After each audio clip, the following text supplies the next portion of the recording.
this series of lectures on seismic analysis of structures, we shall be covering 6 major topics, namely seismology, seismic inputs, then the response analysis of structures for deterministic ground motion, the response analysis of structures for random ground motion using the spectral method of analysis, then the seismic response spectrum method of analysis, and finally, the inelastic response of structures for earthquake.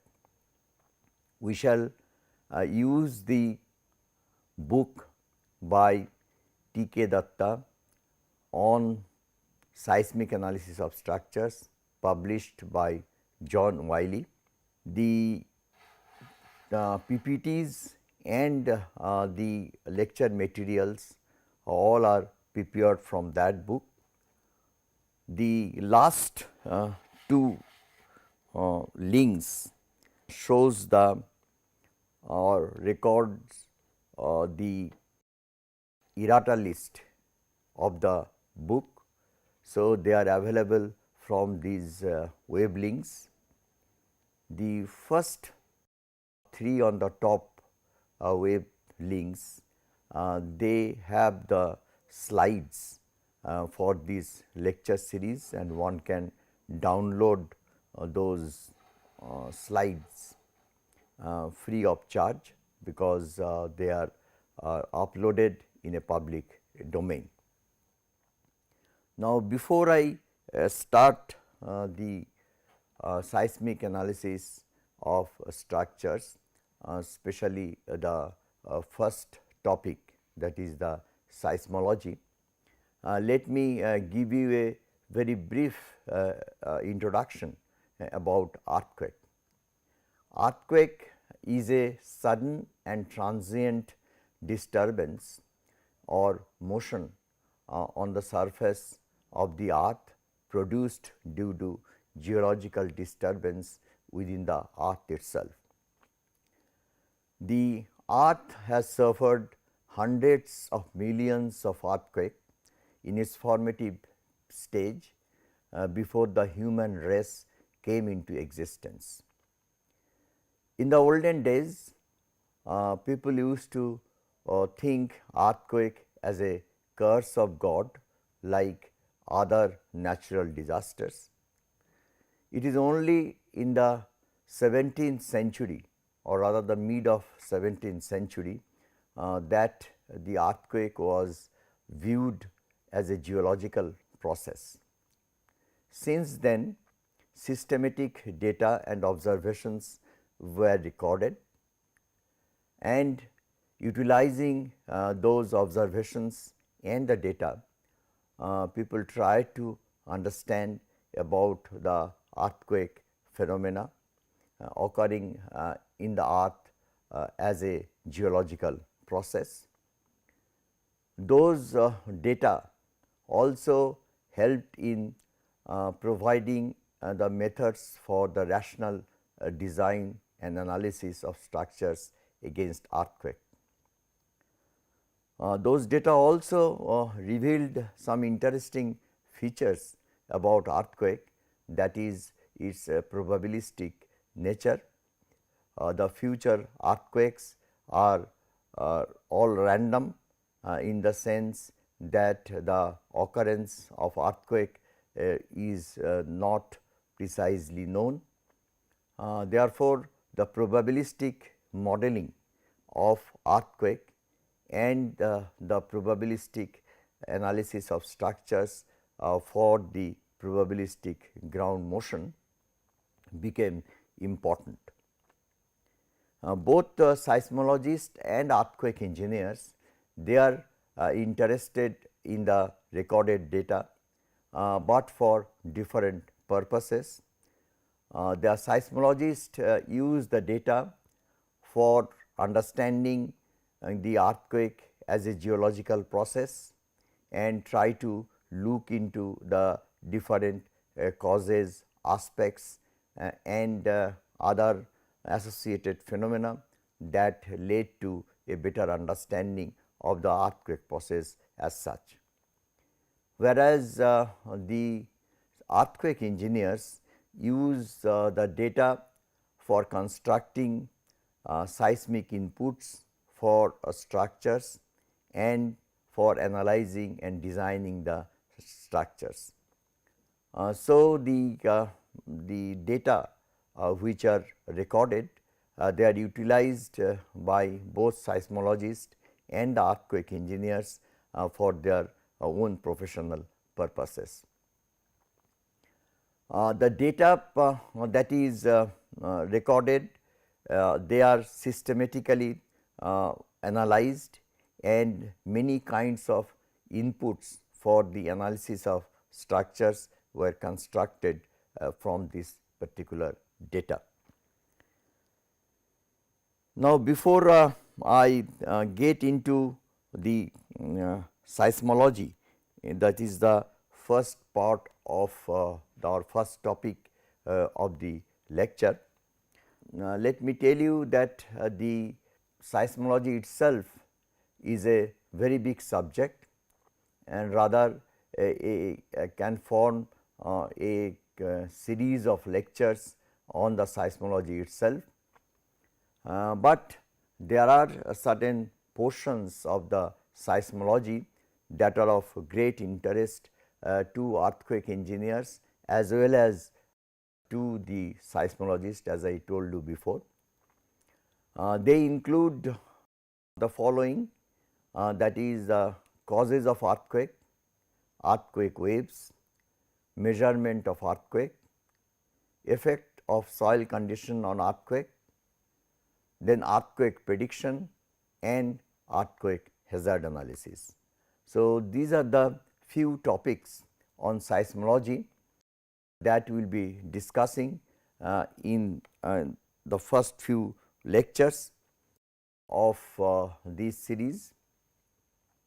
Understanding of these topics help in earthquake design and analysis of the structure in a better way.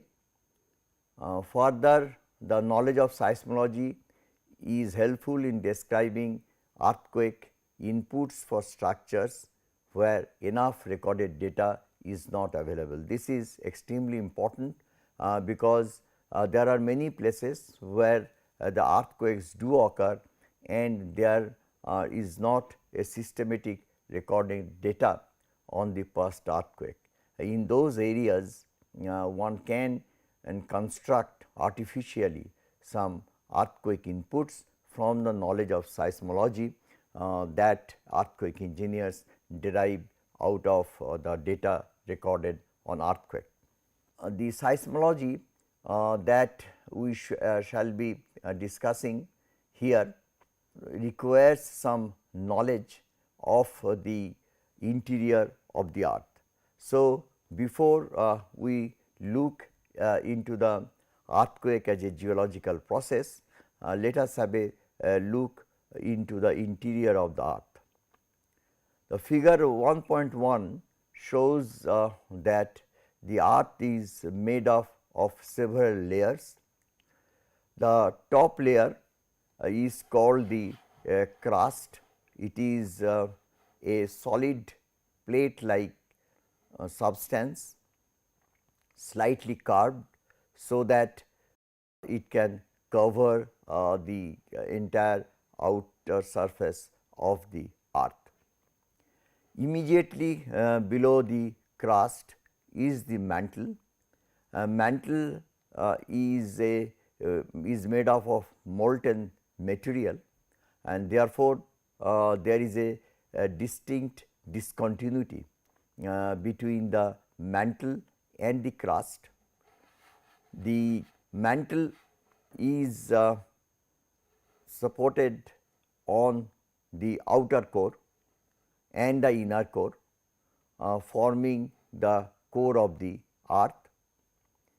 Each one of these layers, that is the inner core, outer core, mantle and the crust, they have successively less density That means the crust, although it is a solid object, is having a less density compared to the mantle.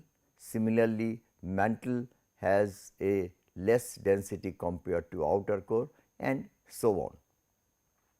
Each layer has some distinct features, and these distinct features in fact are the causes for many of the geological processes that takes place within the earth. First, let us take the crust. The crust is a solid object or solid material that I told before. Its thickness varies from 5 to 40 kilometer. The least thickness is found near the sea bottom, whereas the maximum thickness is observed in the region of the mountains. The seismic wave velocity through the crust is around 4 to 8 kilometer per second. As I told you before, there exists a distinct discontinuity between the crust and the molten mantle, and this discontinuity is called the M discontinuity after the name of the scientist Mohorovic, who first discovered this discontinuity by observing a sudden change of the seismic wave velocity as the seismic waves propagates from the crust to the mantle. The crust as such floats on the mantle with a by taking a portion of the mantle along with it. Next, we look into the property of the mantle. The mantle consists of again three distinct portions. The top portion is called the lithosphere, which is about 120 kilometer deep. This lithosphere is integrally connected to the crust, so that the crust along with the mantle moves over the rest of the mantle. Immediately below the lithosphere is the asthenosphere. This asthenosphere is a plastic molten rock, is having a thickness about 200 kilometer. The rest of the part of the mantle, which is the bottom part of the mantle, is fairly homogeneous, and therefore, there is a less variation of the seismic wave velocity within this zone. The thickness of the mantle is about 1000 kilometer to 2900 kilometer. Next is the core. It was discovered by Wicker and Oldham. It is so dense that only P waves can pass through the inner core, which is about 1290 kilometer thick. It is very dense, and very rare materials like nickel and iron, they are existing or they are found in the inner core. The immediately outside the inner core is the outer core, which has a thickness about 2200 kilometer. It has more or less the same density as that of the inner core. The temperature within the core is about 2500 degrees centigrade. Pressure is about 4 into 10 to the power 6 atmospheric pressure, and the density of the core is about 14 gram per centimeter cube. As I told you, the lithosphere along with the crust float as a cluster of plates with different movements in different directions. This cluster of plates is known as the tectonic plates, and the movement of these tectonic plates constitutes what is known as the plate tectonics, responsible for the earthquake that is caused due to the geological disturbances. So, let us look into the plate tectonics, which means the movement of the plate giving rise to different kind of interesting phenomena. The concept of plate tectonics emerged from the continental drift. In order to understand the continental drift, let us have a look at figure 1.2.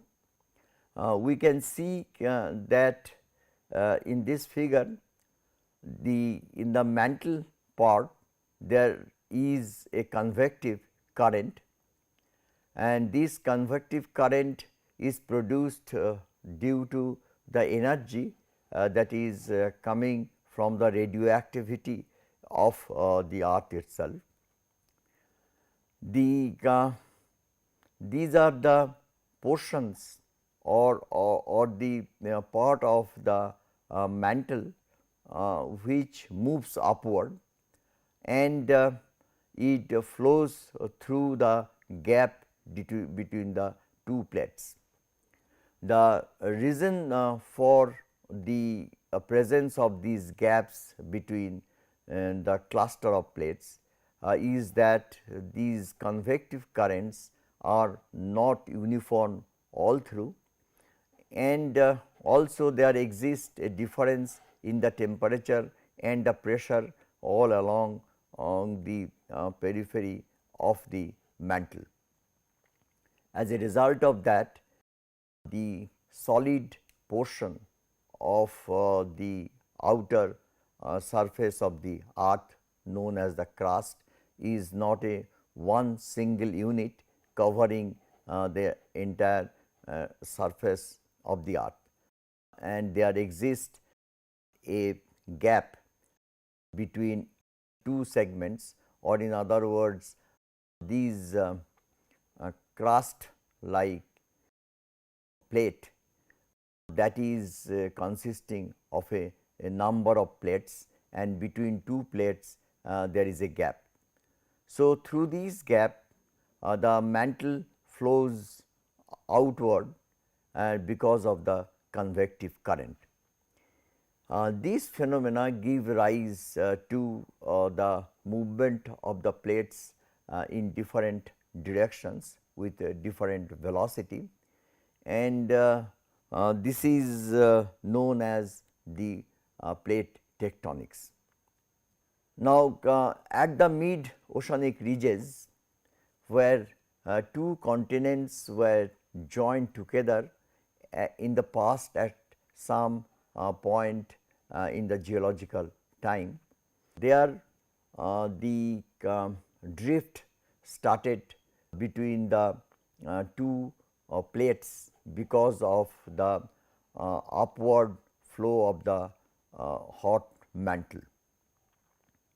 As a result of that, the two plates drifted apart and gave rise to the formation of the continents that we see today.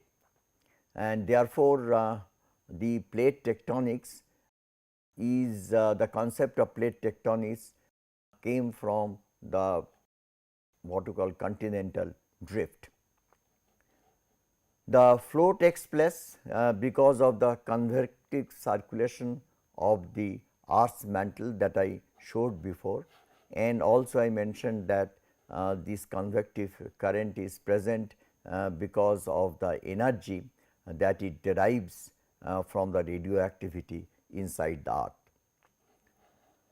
Now, as the hot materials comes to the surface through the gap, it cools down and forms additional crust, and this additional crust tries to make its own place.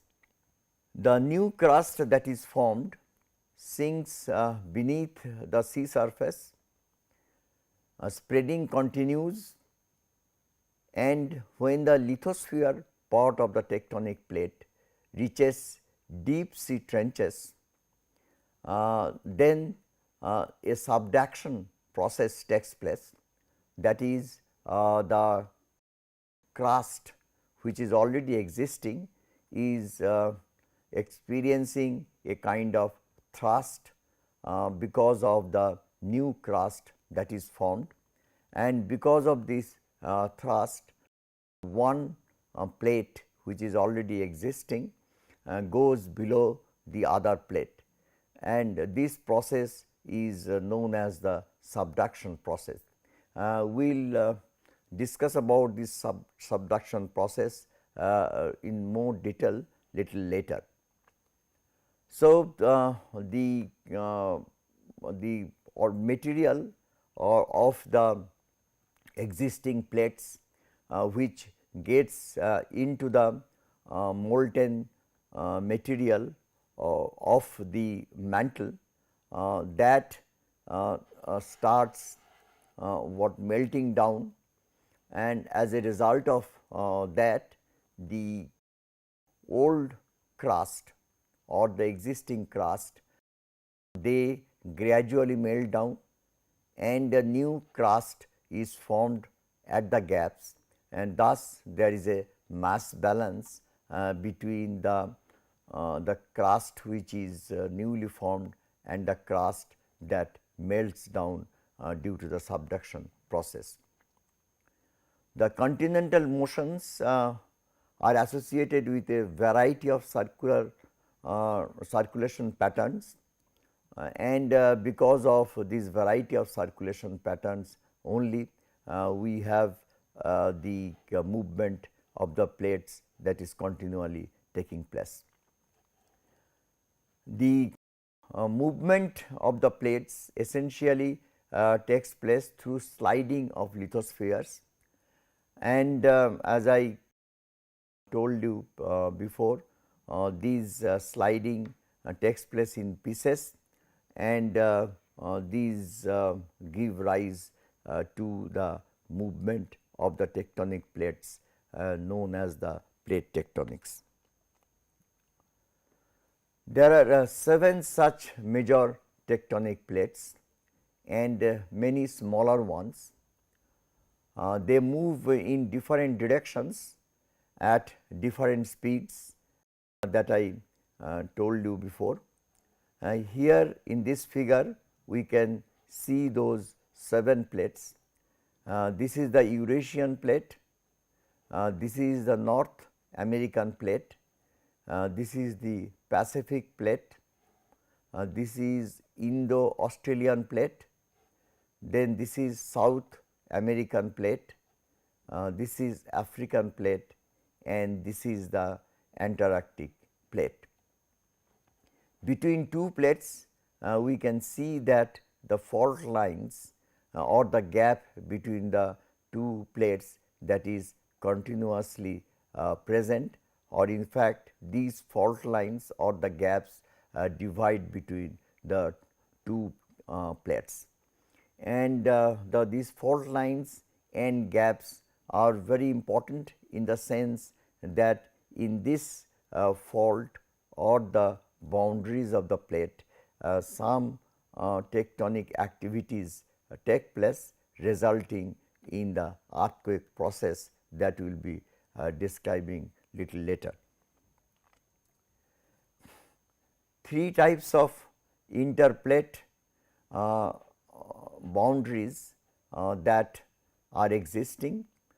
These boundaries are existing because of the different kinds of interactions between the plates that take place. The first one is the convergent boundary, where one plate goes below the other plate, which I described little before, and this process is known as the subduction process. The plate which goes into the molten mantle that melts away and merges with the mantle. Thus, there is a mass balance between the new plate created and the existing plates melting away. Because of the subduction process, that is one plate going below the other, there is a upward thrust created onto the adjacent plate, and this upward thrust makes the end of the other plate going up. This is responsible for the creation of the mountain. The Himalayan mountain that we see today was about a few feet height only at some point in the geological past, and right now this Himalayan mountain has come to its own size because of this subduction process that is continuously taking place. This is called the transform boundary. At the transform boundary, two plates pass each other, and this fault is called transform fault, and we can see that in the transform fault the two plates move parallel to each other, perpendicular to the surface of the paper. This is the divergent boundary, means at this boundary or the fault line, two plates move apart, creating a wider gap, and this process basically is responsible or was responsible for the creation of the ocean.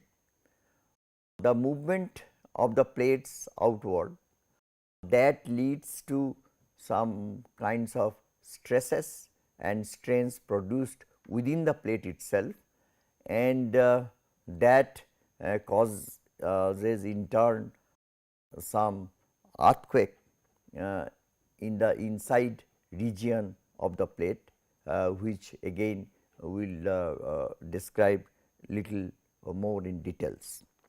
Faults at the plate boundaries are the likely locations for earthquakes, and these earthquakes are called the interplate earthquake. The earthquakes also do occur within the plate because of the stresses and the strain that are developed due to the movement of the plate that I told you just before.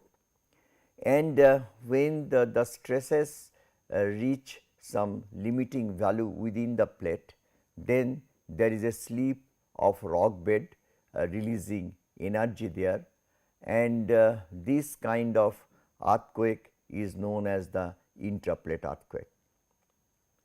The slip that takes place within the plate where the earthquake takes place, that creates new faults, but it is generally said that the faults are mainly the causes of the earthquake rather than results of earthquake, or in other words, the most of the major earthquakes and the frequent earthquakes, they do take place near the fault. The earthquakes that do occur within the plate itself, creating a new fault, that process is rather rare or less. At the fault, two different types of slippages are observed. One is called the deep slip, the other is called the strike slip. The deep slip is shown in this figure. We can see that in the case of the deep slip, the two plates move on an inclined plane like this or like this. whereas in the case of the strike slip, two plates move parallel to each other in this particular fashion, or forming what is known as the transformed boundary. In reality, a combination of the different types of slippage is observed at the fault line. Now, with this background of the plate tectonics, let us look into the causes of earthquake. There are many theories to explain the causes of earthquake. Out of them, the tectonic theory of earthquake is most popular. The tectonic theory stipulates that movements of tectonic plates relative to each other lead to accumulation of stresses at the plate boundaries and also sometimes inside the plate. This accumulation of stresses, whether at the plate boundaries or within the plate, finally results in interplate or intraplate earthquakes. In interplate earthquake, the existing fault lines are affected, while in the intraplate earthquake, new faults are created within the plate. During earthquake, slip takes place at the fault. The length over which this slip takes place could be several kilometers, and the earthquake origin that travels all along this line, and therefore, the earthquake origin is a point that moves along the fault line. The elastic rebound theory proposed by Reid gives credence to earthquake caused by slip along fault lines. The large amplitude shearing displacement that took place over a large length along San Andreas fault led to the elastic rebound theory proposed by Reid. In order to understand the elastic rebound theory, let us look at this figure. The figure shows the left hand figure or left side figure shows a number of parallel fences, and these fences are on the surface of the ground. Below the fences at the crust level, there exists a fault line which is perpendicular to the direction of the fences. Now, before the earthquake takes place, the two plates on either side of this fault line, they move parallel to each other like those in a transformed fault, and because of these movement of the two plates parallel to each other, the strains are created at the gap or at the fault line over here. The strained layers are depicted over here because of the movement and the resulting straining of the layers. The poles which are existing on the fences, they are drifted apart in the direction of the motion, and the layers are now taking a shape like this.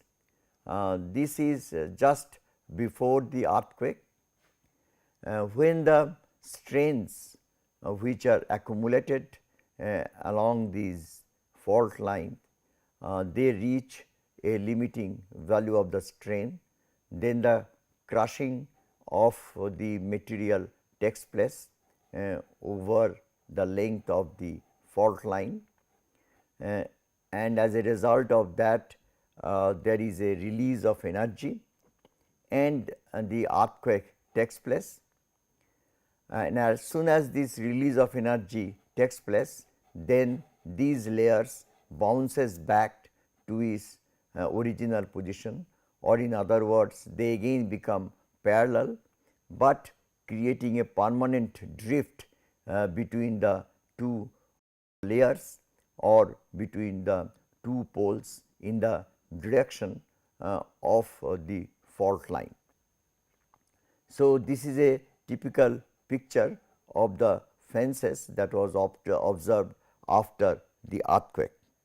Now, the modeling of earthquake based on elastic rebound theory is of two types. One is the kinematic time history of slip, in which the slip is continuously monitored over time, and we have a time history of the slip that or relative movement that takes place between the two plates.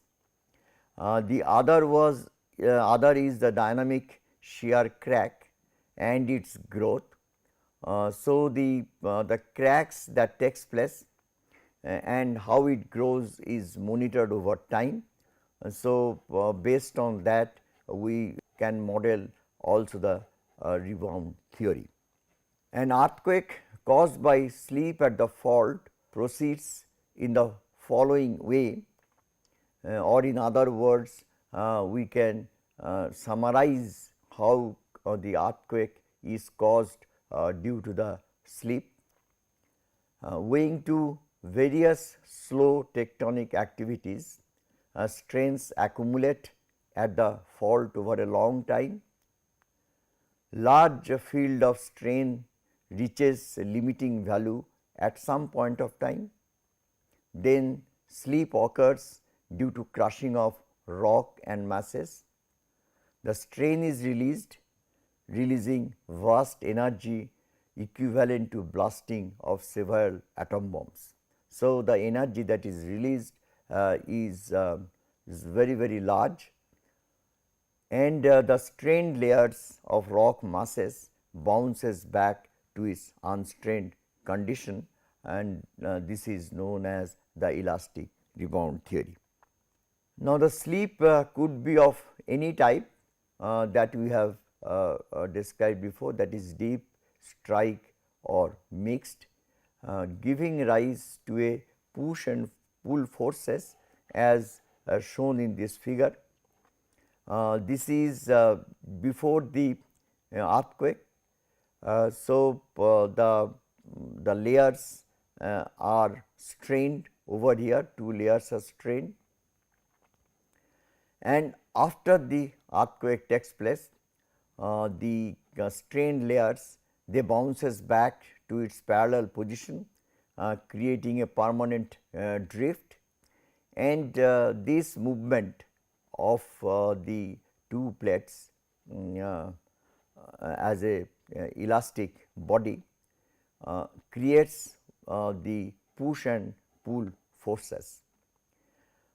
These push and pull forces they in fact make the energy to propagate in all directions that we will see in the next slide.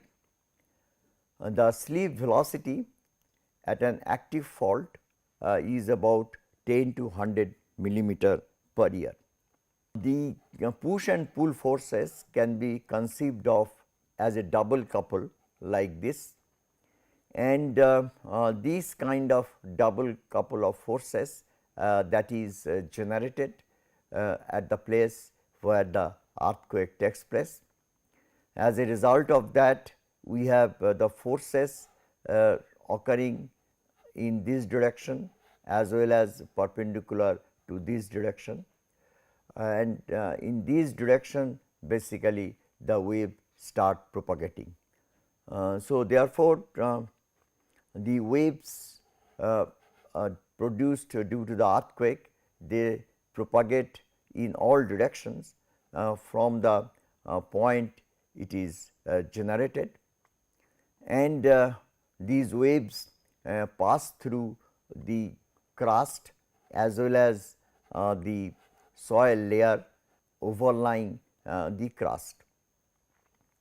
Propagation of the wave is a very complex process and is responsible for creating displacement and acceleration of the materials of the medium.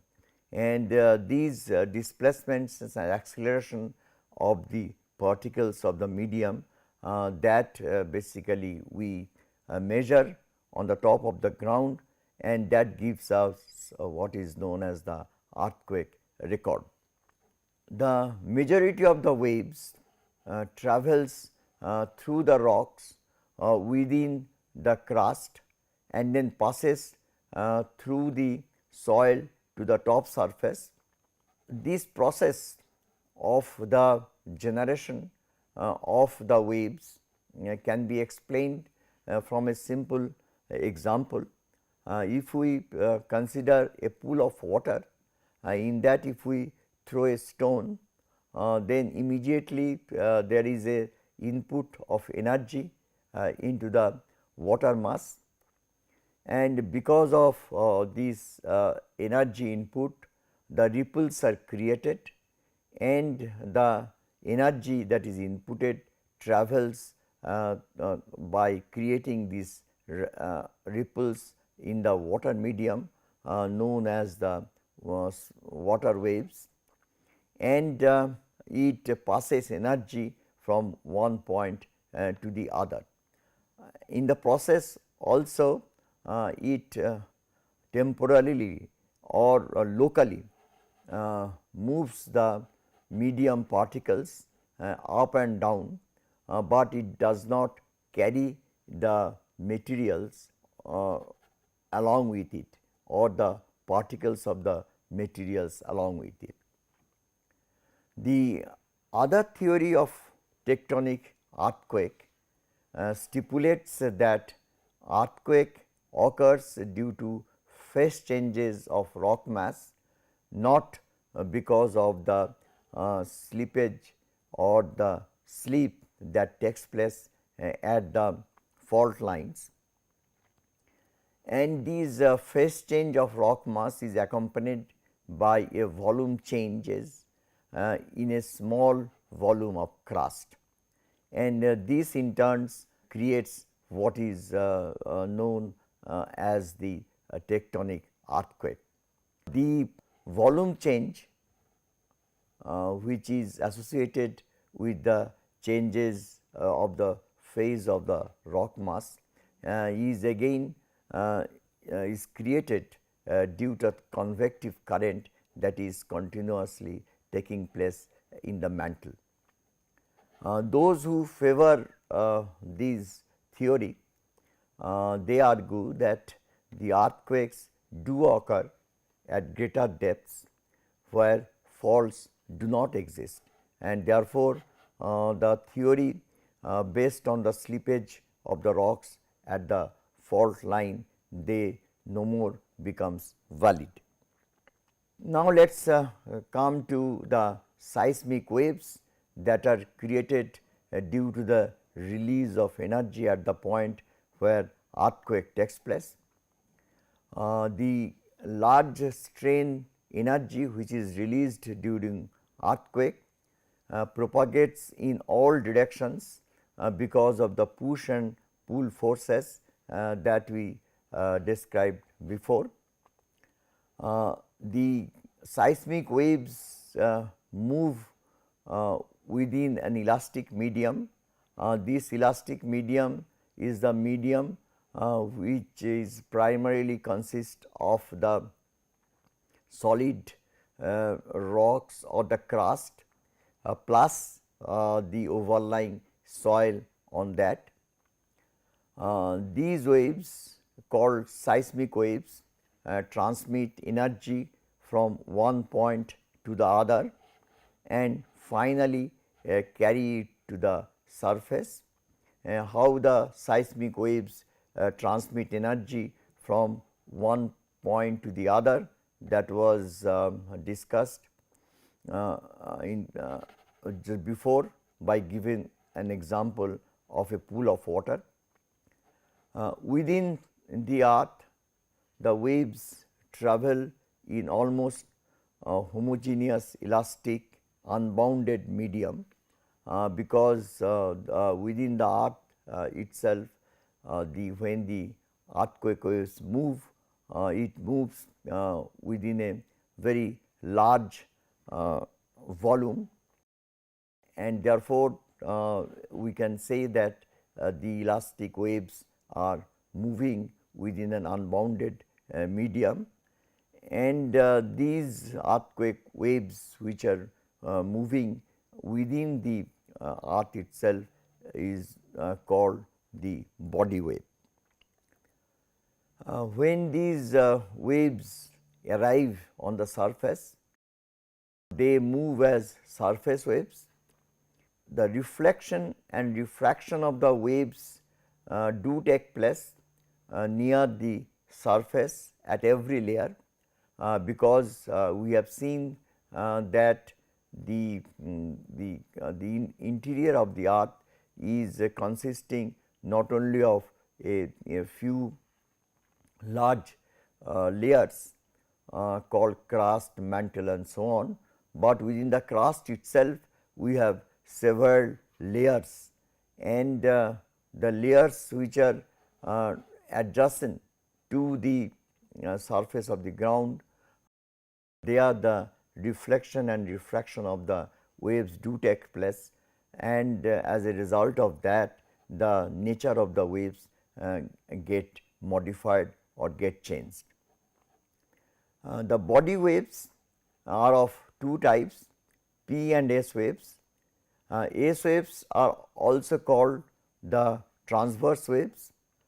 The P waves are shown over here. In the P wave, the particles of the medium move in the same direction of the seismic wave, whereas in the S wave, the particles move perpendicular to the direction of the wave propagation. The other two are called the Love and Rayleigh waves. They are different categories of the surface waves. But before I discuss that, let me show you with the help of this figure the kind of reflection and refraction that takes place near the surface. For example, here the P wave after reflection becomes a S wave, so then it is called a SP wave. Similarly, there is a PS wave, there is SS wave, there is a PP wave. PP wave signifies that after the reflection the wave remains again the P wave. The surface waves which are propagating on the surface of the earth, they are in fact are the polarized transverse waves, either in the vertical plane or in the horizontal plane. These surface waves are of two types, the L waves called Love waves or the R waves called the Rayleigh waves. The L waves, here the particle move in horizontal plane perpendicular to the direction of wave propagation, and in the R wave the particles move in an elliptical path, which is shown in this figure. This is the Love wave. In the Love wave the particles move in the horizontal plane, whereas in the Rayleigh wave the particles move in a retrograde elliptical path. The wave propagation velocities are given by these two equations, equation 1.1 and 1.2. The first equation gives the velocity of the P waves, the second equation gives the velocity of the S waves. The E is the modulus of elasticity, G is the modulus of shear modulus of rigidity, rho is the mass density, and nu is the Poisson ratio. The P waves arrive ahead of S waves at a point, and the time interval between them is given by equation 1.3. If delta is the distance between the 2 points, then this is the time gap between the primary wave and the S waves.